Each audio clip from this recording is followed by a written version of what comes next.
On the main page of this particular Papakatsu, or sugar daddy matching website in Japan, it says the following: sell your friend. This means that if an adult woman is to successfully introduce one of their female friends to an older man who is a member of the Papakatsu website, the woman who played the role of the matchmaker will get paid a substantial fee. Thus the phrase, sell your friend. But first of all, let us once again clarify what Papakatsu actually is. The term can be largely defined as, to quote, dating an older man and receiving financial assistance in return. So in a sense, Papakatsu can be said as the Western equivalent of a woman having a sugar daddy. And according to a survey conducted on 3,000 adult women in Japan who were either in their 20s or 30s, 10% of them said yes when asked if they have experiences in engaging in Papakatsu. And I personally believe that these 3,000 female survey participants can by no means represent the entirety of the young female population in Japan, as I believe that the actual number of adult women in reality in Japan in their 20s or 30s who conduct Papakatsu would be much lower than 10%. As this number, 10% out of the entire female population of Japan who are between the age of 20 to 39, just seems a bit exaggerated, as it basically means that 1 out of every 10 young adult women in Japan have a sugar daddy or have experiences in previously having a sugar daddy.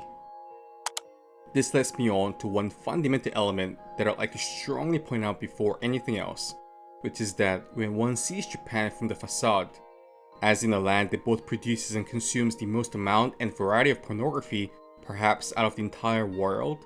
as well as a place where 1 out of 10 young adult women admit to having a sugar daddy, one may initially presume Japan as a nation where it is just this land of open sexuality, and the indigenous people here just feel no sense of antipathy towards activities such as Papakatsu or enjokosai, which can be described as rather highly controversial social phenomena to say the least in the case of other countries, with the latter one being downright illegal. But in fact, I want to first strongly emphasize the fact that this is not the case at all. A large majority of both normal women and men in Japan do in fact hold large contempt towards activities such as Papakatsu, and the general perception towards Papakatsu in Japan towards the male and female participants alike is more than negative. So please keep that in mind and not overgeneralize Japan as a nation where all kinds of fishy activity that is usually legally, religiously, or morally banned or frowned upon in other countries can just magically get by as business as usual. But with that said, it also seems unfortunately rather undeniable that a high proportion of old men and young Japanese women participate in activities such as Papakatsu compared to that of other countries across the globe. Once again, imagine the fact that 1 out of every 10 female acquaintances that you have in their 20s or 30s having a so-called sugar daddy who sponsors them financially on a quote-unquote conditional basis. And equally, imagine much of your male acquaintances who often have a family of wife and kids going out and being a sugar daddy for a woman, or sometimes multiple women, who is much younger than himself. So in today's video, we'll find out why this is the case in Japan from the side of both the male and female perspective, as well as discuss why it would be better for both the men and women who participate in such activities to reconsider the directions.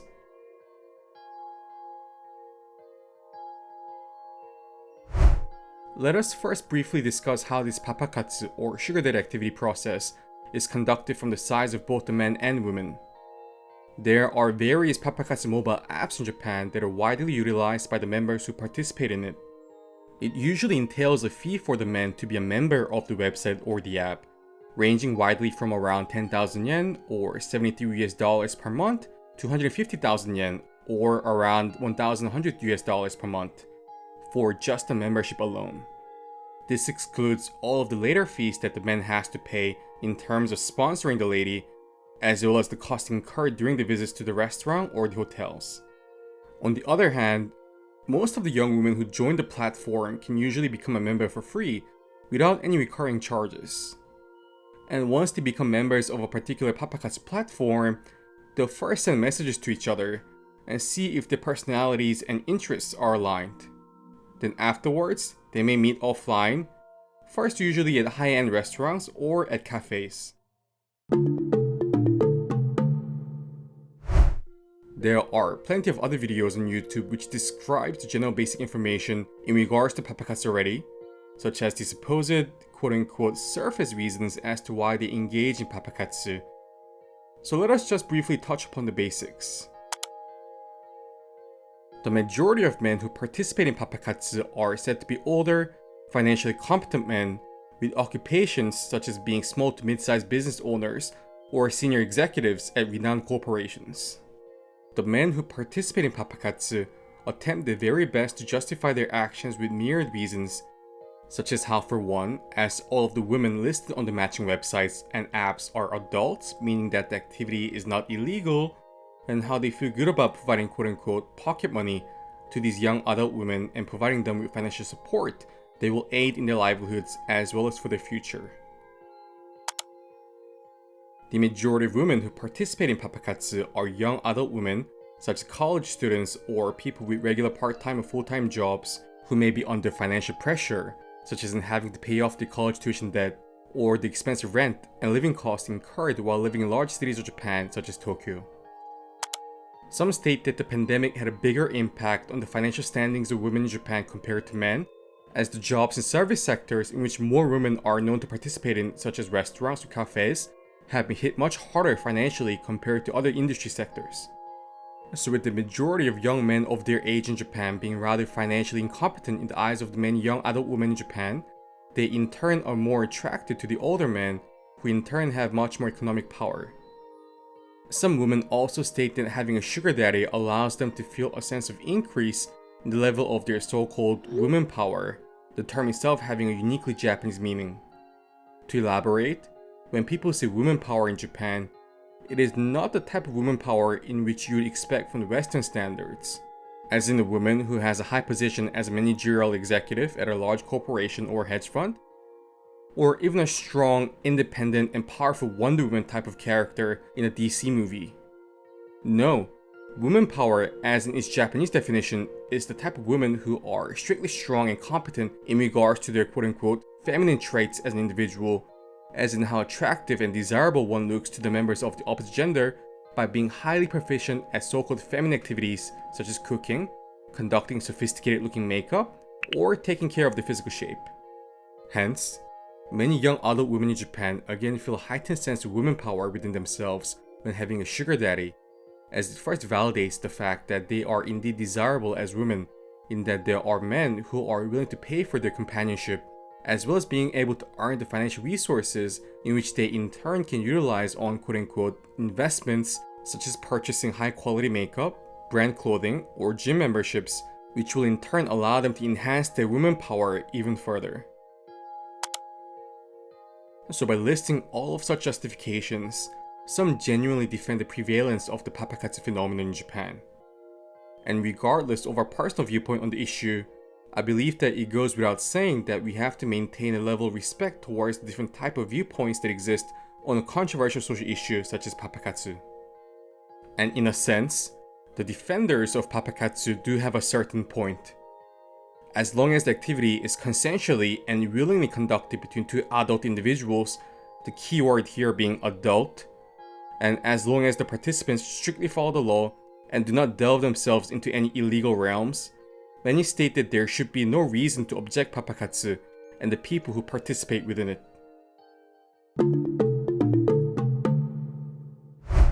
But with that said, as I've mentioned earlier in the video, Japan is not a location where everything is just tolerated with no sense of aversion. And again, the majority public sentiment against Papakatsu that prevails in Japan is currently quite negative, with far more people criticizing the phenomenon rather than justifying and defending it. The biggest reason why Papakatsu has a widely negative reputation among the majority of Japanese people is that they deem it as just another euphemism for originally highly illegal and morally based activities such as Enzo Kozai, with the only difference of Papakatsu being that the target changing to that of adult women in this case. And the fact that the word Papakatsu was strategically created in order to lure more women into activities such as compensated dating is not a myth at all, it's a fact. The word Papakatsu was in fact first originally coined by an executive of the largest dating website in Japan. He stated that he initially found difficulties in recruiting women into the website as most women felt a sense of aversion or moral hesitancy towards direct wording such as dating clubs or compensated dating.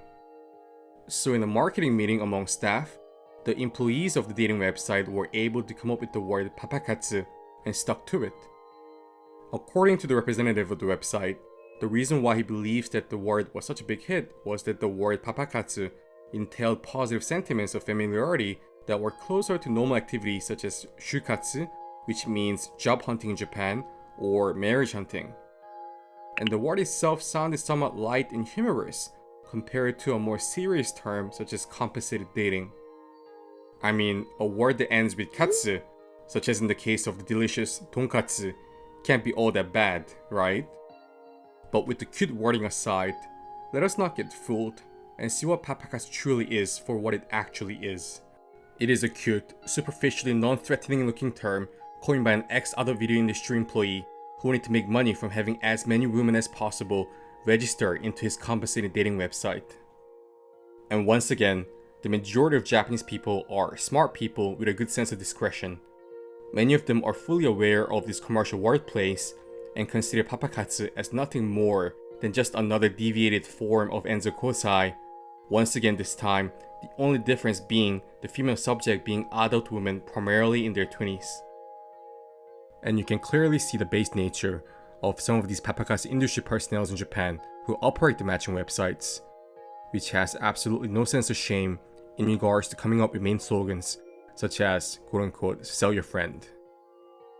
I mean, it just feels wrong to even imagine how the employees of such companies have a marketing meeting,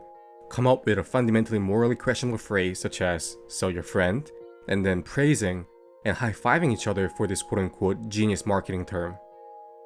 And even though this business slogan, sell your friend, became wide-ish in Japan with many citizens more than criticizing it, most dating websites just simply don't care and have such phrases still up on the very Papakatsu websites even to this day.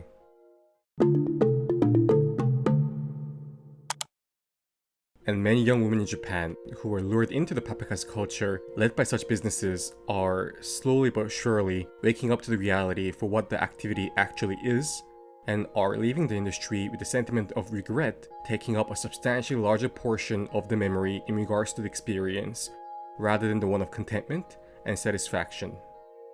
Some of the sources of large regret in which ex-Papakatsu female participants state are one such as how, at the end of the day, they feel that their period of youth, which is an equally once-in-a-lifetime experience for all individuals, have been tainted and taken away forever by spending time with old men whom they have no real romantic interest towards, all for the sake of receiving cash at the end of their dates. Some of them confessed even a sense of shame, in that they feel that they would rather be poor and participate in youthful, genuine love with a partner of similar age rather than Papakatsu if they could turn back the time. Another reason as to why many young women brought their Papakatsu activities to a halt is due to the lopsided relationship which exists between the men and the women,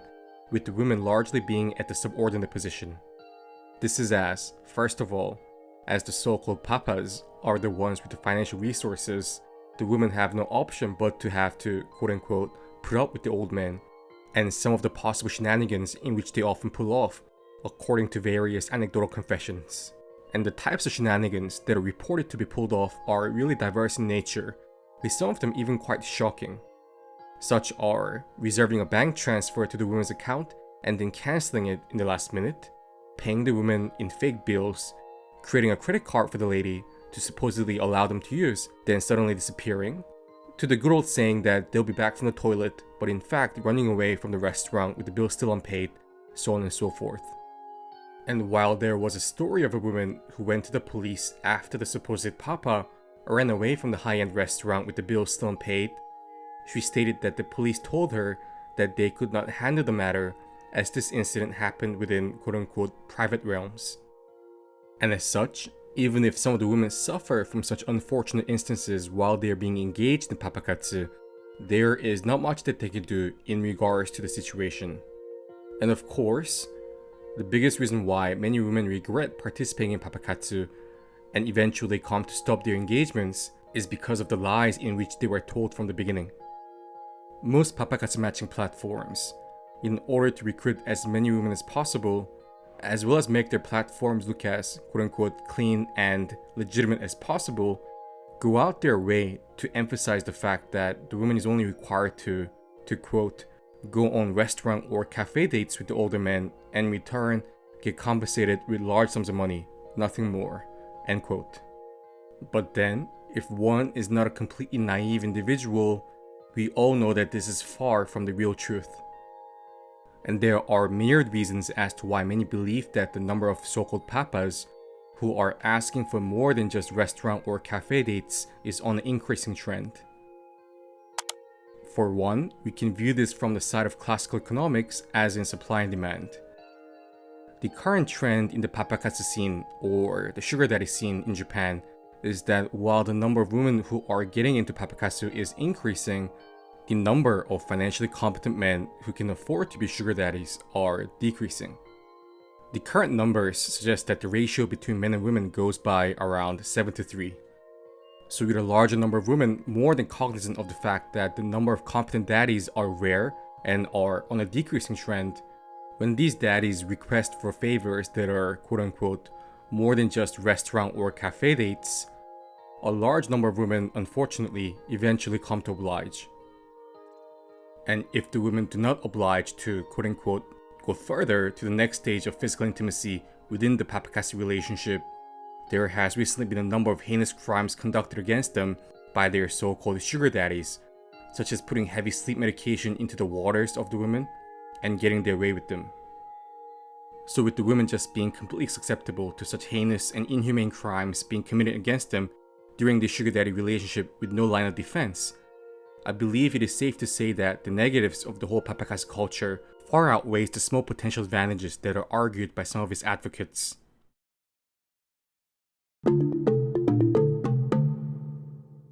The implicitly agreed price range of the designated activities is also another reason why many women are often nudged to go further in terms of the type of services that they have to provide to their sugar daddies. As in, the compensation in which a woman is paid on average for the normal cafe or meal dates is still higher than perhaps the financial compensation in which one may receive in Japan when working in an average part-time job such as working at a local convenience store, but still nothing special. So with many women who were initially promised of paying big bucks only with meal dates alone when first entering the Papakatsu scene, gradually realizing that they have to usually go quote-unquote further in order to receive the type of monetary compensation in which they have previously anticipated, this is when many either quit Papakatsu, while some unfortunately take the next step.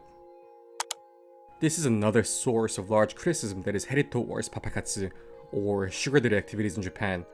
in that the practice more than often acts as a middle bridge between a normal woman who initially was hesitant or had no intentions to work in the adult industry